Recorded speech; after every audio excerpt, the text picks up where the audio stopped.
అమ్మవారు వాళ్ళకు మంచి బుద్ధి ఇవ్వాలని చెప్పేసి నేను అమ్మవారిని అడుగుతున్నాను. గత 10 రోజులుగా చెప్తా ఉన్నా, మీడియా మిత్రుల సాక్షిగా చెప్తా ఉన్నా, రాష్ట్ర ప్రజలందరికీ చెప్తా ఉన్నా, జోగి రమేష్ అని నేను ఎప్పుడు ఏ తప్పు చేయలేదు చేయనని చెప్పేసి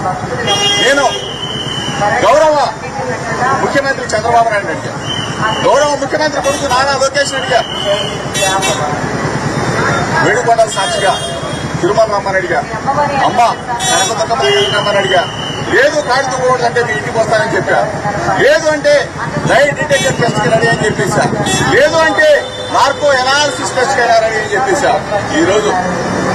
దేనికి కూడా స్పందన లేని ఈ ముఖ్యమంత్రి కొడుకు మీరు చూశారు.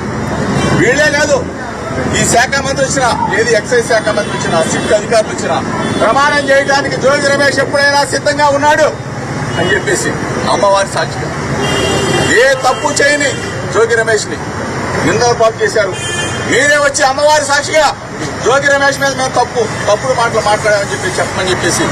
మీడియా మిత్రుల సాక్షిగా అడుగుతా ఉన్నా. నేను అమ్మవారి ఎదుట ప్రమాణం చేసి మీడియా మిత్రుల సాక్షిగా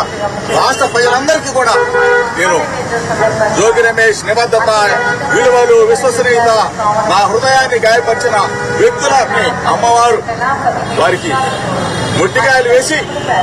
వారికి ఇటువంటి తప్పుడు ప్రచారాలు చేయొద్దని చెప్పేసి మీడియా మిత్రుల ద్వారా విజ్ఞప్తి చేస్తూ మీ అందరూ కూడా నా భావాన్ని, నా హృదయాన్ని ఒక్కసారి రాష్ట్ర ప్రజలకి తెలియజెప్పాలని చెప్పేసి ఈ ప్రభుత్వాన్ని పాలించే ముఖ్యమంత్రి చంద్రబాబు, ముఖ్యమంత్రి తనయుడు లోకేష్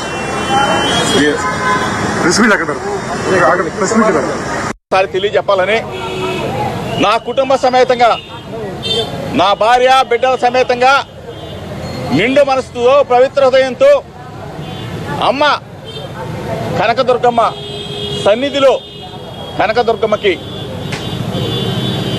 అమ్మవారిని వేడుకుంటూ మీ ద్వారా తెలియజేస్తా ఉన్నా.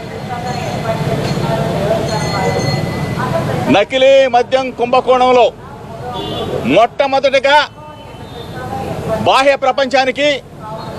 రాష్ట్ర ప్రజలకు, మీడియా మిత్రుల సమక్షంలో నేను